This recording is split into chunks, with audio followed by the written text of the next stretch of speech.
Praise the Lord. இன்றைக்கு 12ஆம் நாள் வேத வாசிப்பாக டெய்லி டோஸ் ஆஃப் டிவைன் சேனல்ல நாம் மத்தேயு 12ஆம் அதிகாரம் மற்றும் சங்கீதம் 12ஆம் அதிகாரமும் வாசிக்க கேட்போம். கர்த்தாவே, உம்முடைய வேதத்தில் உள்ள அதிசயங்களை பார்க்கும்படிக்கு எங்கள் இருதயத்தின் கண்களை திறந்தருளும் சுவாமி. ஆமேன். மத்தேயு 12ஆம் அதிகாரம். அக்காலத்திலே இயேசு ஓய்வு நாளில் பயிர் வழியே போனார். அவருடைய சீஷர்கள் பசியாயிருந்து கதிர்களை கொய்து தின்னத் தொடங்கினார்கள். பரிசேயர் அதை கண்டு அவரை நோக்கி, இதோ ஓய்வு நாளில் செய்யத்தகாததை உம்முடைய சீஷர்கள் செய்கிறார்களே என்றார்கள். அதற்கு அவர், தாவீதும் அவனோடு இருந்தவர்களும் பசியாயிருந்த போது செய்ததை நீங்கள் வாசிக்கவில்லையா? அவன் தேவனுடைய வீட்டில் பிரவேசித்து ஆசாரியர் தவிர வேறொருவரும் புசிக்கத்தகாத தேவ சமூகத்து அப்பங்களை தானும் தன்னோடு இருந்தவர்களும் புசித்தார்களே. அன்றியும் ஓய்வு நாட்களில் ஆசாரியர்கள் தேவாலயத்தில் ஓய்ந்திராமல் ஓய்வு நாளை வேலை நாளாக்கினாலும் குற்றமில்லாதிருக்கிறார்கள் என்று நீங்கள் வேதத்தில் வாசிக்கவில்லையா? தேவாலயத்திலும் பெரியவர் இங்கே இருக்கிறார் என்று உங்களுக்கு சொல்லுகிறேன். பலியை அல்ல, இரக்கத்தையே விரும்புகிறேன் என்பதின் கருத்து இன்னதென்று அறிந்தீர்களானால் குற்றமில்லாதவர்களை நீங்கள் குற்றப்படுத்த மாட்டீர்கள். மனுஷகுமாரன் ஓய்வு நாளுக்கும் ஆண்டவராயிருக்கிறார் என்றார். அவர் அவ்விடம் விட்டு போய் அவர்களுடைய ஜெப ஆலயத்தில் பிரவேசித்தார். அங்கே சூம்பின கையையுடைய மனுஷன் ஒருவன் இருந்தான். அப்பொழுது அவர் மேல் குற்றஞ்சாட்டும்படிக்கு, ஓய்வு நாளில் சொஸ்தமாக்குகிறது நியாயமா என்று கேட்டார்கள். அதற்கு அவர், உங்களில் எந்த மனுஷனுக்காகிலும் ஒரு ஆடு இருந்து அது ஓய்வு நாளில் குழியிலே விழுந்தால் அதை பிடித்து தூக்கிவிட மாட்டானோ? ஆட்டை பார்க்கிலும் மனுஷனானவன் எவ்வளவோ விசேஷித்திருக்கிறான். ஆதலால் ஓய்வு நாளிலே நன்மை செய்வது நியாயம்தான் என்று சொன்னார். பின்பு அந்த மனுஷனை நோக்கி, உன் கையை நீட்டு என்றார். அவன் நீட்டினான். அது மறு கையை போல் சொஸ்தமாயிற்று. அப்பொழுது பரிசேயர் வெளியே போய் அவரை கொலை செய்யும்படி அவருக்கு விரோதமாய் ஆலோசனை பண்ணினார்கள். இயேசு அதை அறிந்து அவ்விடம் விட்டு விலகி போனார். திரளான ஜனங்கள் அவருக்கு பின் சென்றார்கள். அவர்கள் எல்லாரையும் அவர் சொஸ்தமாக்கி தம்மை பிரசித்தம் பண்ணாதபடி அவர்களுக்கு கண்டிப்பாய் கட்டளையிட்டார்.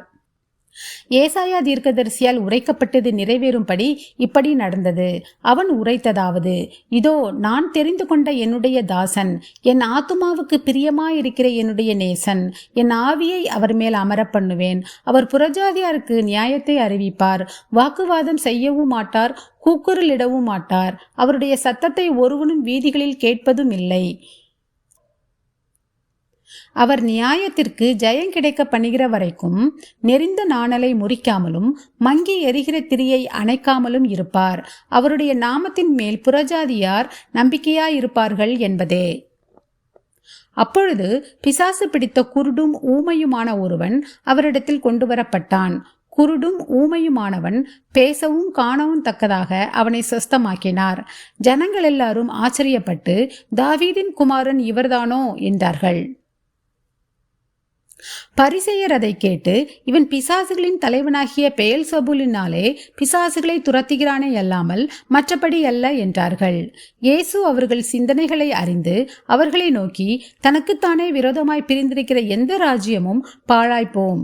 தனக்குத்தானே விரோதமாய் பிரிந்திருக்கிற எந்த பட்டணமும் எந்த வீடும் நிலைநிற்க மாட்டாது.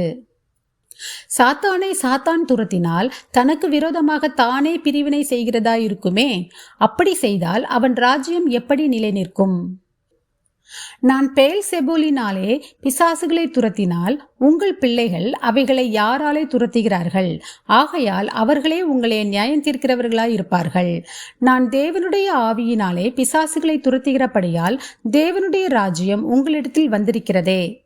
அன்றியும் பலவானை முந்தி கட்டினாலொழிய பலவானுடைய வீட்டுக்குள் ஒருவன் புகுந்து அவன் உடைமைகளை எப்படி கொள்ளையிடக்கூடும்?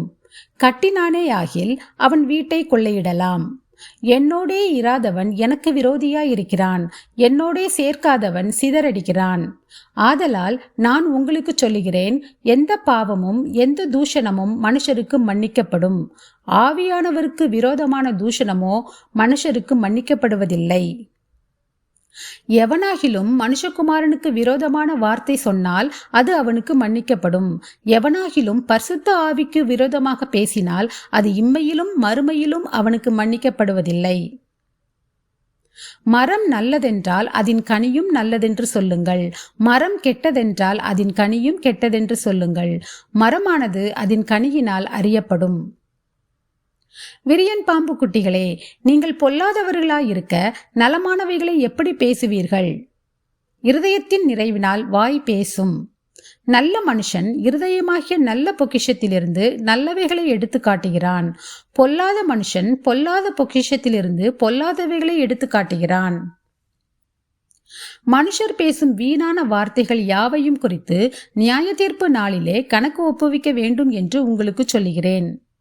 ஏனெனில் உன் வார்த்தைகளினாலே நீதிமான் என்று தீர்க்கப்படுவாய், அல்லது உன் வார்த்தைகளினாலே குற்றவாளி என்று தீர்க்கப்படுவாய் என்றார். அப்பொழுது வேத பாரகரிலும் பரிசேயரிலும் சிலர் அவரை நோக்கி, போதகரே, உம்மால் ஒரு அடையாளத்தை காண விரும்புகிறோம் என்றார்கள்.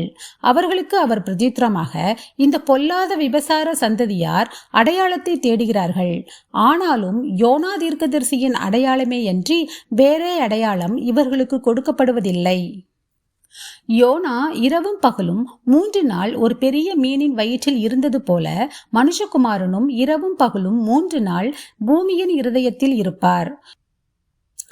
யோனாவின் பிரசங்கத்தை கேட்டு நினிவே பட்டணத்தார் மனம் திரும்பினார்கள். இதோ, யோனாவிலும் பெரியவர் இங்கே இருக்கிறார். ஆதலால் நியாய தீர்ப்பு நாளிலே நினிவே பட்டணத்தார் இந்த சந்ததியாரோடு எழுந்து நின்று இவர்கள் மேல் குற்றம் சுமத்துவார்கள். தென் தேசத்து ராஜஸ்திரீ பூமியின் எல்லைகளிலிருந்து சாலமோனுடைய ஞானத்தை கேட்க வந்தாள். இதோ, சாலமோனிலும் பெரியவர் இங்கே இருக்கிறார். ஆதலால் நியாய தீர்ப்பு நாளிலே அந்த ராஜஸ்திரீ இந்த சந்ததியாரோடு எழுந்து நின்று இவர்கள் மேல் குற்றம் சுமத்துவாள். அசுத்த ஆவி ஒரு மனுஷனை விட்டு புறப்படும் போது வறண்ட இடங்களில் அலைந்து இளைப்பாறுதல் தேடியும் கண்டடையாமல், நான் விட்டு வந்த என் வீட்டுக்கு திரும்பி போவேன் என்று சொல்லி அங்கே வந்து அந்த வீடு வெறுமையாகவும் பெருக்கி ஜோடிக்கப்பட்டதாகவும் இருக்க கண்டு திரும்பி போய் தன்னிலும் பொல்லாத வேறு 7 ஆவிகளை தன்னோடே கூட்டிக் கொண்டு வந்து உட்புகுந்து அங்கே குடியிருக்கும். அப்பொழுது அந்த மனுஷனுடைய முன்னிலைமையிலும் அவன் பின்னிலைமை அதிக கேடுள்ளதாயிருக்கும். அப்படியே இந்த பொல்லாத சந்ததியாருக்கும் சம்பவிக்கும் என்றார். இப்படி அவர் ஜனங்களோடே பேசுகையில் அவருடைய தாயாரும் சகோதரரும் அவரிடத்தில் பேச வேண்டும் என்று வெளியே நின்றார்கள். அப்பொழுது ஒருவன் அவரை நோக்கி, உம்முடைய தாயாரும் உம்முடைய சகோதரரும் உம்மோடே பேச வேண்டும் என்று வெளியே நிற்கிறார்கள் என்றான். தம்மிடத்தில் இப்படி சொன்னவனுக்கு அவர் பிரதியுத்தரமாக, என் தாயார் யார், என் சகோதரர் யார் என்று சொல்லி தம்முடைய கையை தமது சீஷர்களுக்கு நேரே நீட்டி, இதோ என் தாயும் என் சகோதரரும் இவர்களே. பரலோகத்தில் இருக்கிற என் பிதாவின் சித்தத்தின்படி செய்கிறவன் எவனோ அவனே எனக்கு சகோதரனும் சகோதரியும் தாயுமாய் இருக்கிறான் என்றார். சங்கீதம் 12ஆம் அதிகாரம். ரட்சியும் கர்த்தாவே, பக்தியுள்ளவன் அற்றுப்போகிறான். உண்மையுள்ளவர்கள் மனுபுத்திரரில் குறைந்திருக்கிறார்கள். அவரவர் தங்கள் தோழரோடே பொய் பேசுகிறார்கள். இச்சக உதடுகளால் இருமனதாய் பேசுகிறார்கள். இச்சகம் பேசுகிற எல்லா உதடுகளையும் பெருமைகளை பேசுகிற நாவையும் கர்த்தர் அறுத்து போடுவார்.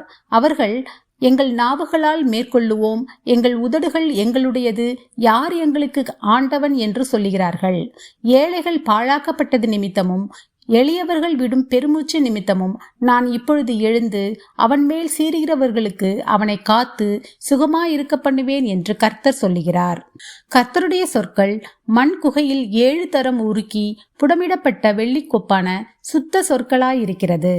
கர்த்தாவே, நீர் அவர்களை காப்பாற்றி அவர்களை என்றைக்கும் இந்த சந்ததிக்கு விலக்கி காத்து கொள்ளுவீர். மனுபுத்திரரில் சண்டாளர் உயர்ந்திருக்கும் போது துன்மார்க்கர் எங்கும் சுற்றித் திரிவார்கள். நாம் ஜெபிப்போம். அன்புள்ள இயேசு சுவாமி, இந்த அருமையான காலை வேலையை தந்தற்காக உமக்கு கொடான கொடை நன்றி ஏசப்பா. எத்தனையோ பேருக்கு இல்லாத சிலாக்கியத்தையும் பாக்கியத்தையும் அற்ப பாவிகளும் தூசுகளும் ஆகிய எங்களுக்கு தந்திரே, அதற்காக உமக்கு நன்றி ஏசப்பா. எங்கள் ஆயுசு நாளில் ஒரு நாளை கூட்டிச் சென்ற தயவுக்காக உமக்கு நன்றி ஏசப்பா. அப்பா, இந்த நாளிலேயும் கூட எங்களுடைய பாவங்கள் ஒவ்வொன்றையும் நீர் தாமே மன்னிக்க வேண்டுமாறு ஜெபிக்கிறோம். அப்பா, உமக்கு பிரியமில்லாத காரியங்கள் நாங்கள் ஏதேனும் செய்திருந்தோமானால், பேசியிருந்தோமானால், தேவரே நீர் தாமே அதை எங்களுக்கு மன்னிக்க வேண்டுமாறு ஜெபிக்கிறோம். உம்முடைய கல்வாரியின் அன்பின் இரத்தத்தால் தூய இரத்தத்தால் கர்த்தாவே ஏசப்பா எங்களை கழுவி எங்களை சுத்திகரிக்க வேண்டுமாறு ஜெபிக்கிறோம். அப்பா, எங்களுடைய ஆசீர்வாதத்திற்கு தடையாக இருக்கிற எல்லா பாவங்களையும் நீர்தாமே மன்னிக்க வேண்டுமா ஜெபிக்கிறோம் அப்பா. எங்கள் இருதயங்களை வெறுமையாய் வைக்காமல் உம்மை ஏற்றுக்கொண்டு உம்முடைய வசனங்களை தியானித்து கேட்டு என்னாலும் உம்முடைய வார்த்தைகளின்படியும் கட்டளைகளின்படியும் நடக்க எங்களுக்கு கிருபை தர வேண்டுமா ஜெபிக்கிறோம். எங்கள் வார்த்தைகளும் எங்களுடைய செயல்களும் எப்பொழுதும் உமக்கு பிரியமுள்ளவைகளாக இருக்க வேண்டும் அப்பா. இந்த நாளை உம்முடைய கையிலே ஒப்புக் கொடுக்கிறோம். இந்த நாளிலே நாங்கள் செய்யப்போகிற ஒவ்வொரு காரியங்களும் நீர் பொறுப்படுத்திக் கொள்ளும் வழி நடத்தும் அப்பா. போக்கிலும் வருத்திலும் எங்களோடு கூடவே இருந்து எங்களை பாதுகாத்துக் கொள்ளும் வழி நடத்தும். இயேசு கிறிஸ்துவின் மூலமாக ஜெபம் கேளும் எங்கள் ஜீவனுள்ள நல்ல பிதாவே, ஆமேன். என் ஆத்துமாவே கர்த்தரை ஸ்தோத்திரி, என் முழு உள்ளமே அவருடைய பரிசுத்த நாமத்தை ஸ்தோத்திரி. என் ஆத்துமாவே கர்த்தரை ஸ்தோத்திரி, கர்த்தர் செய்த சகலோபகாரங்களையும் மறவாதே. ஆமேன், ஆமேன். நாம் அடுத்த நாள் வேத வாசிப்பில் சந்திப்போம். God bless you.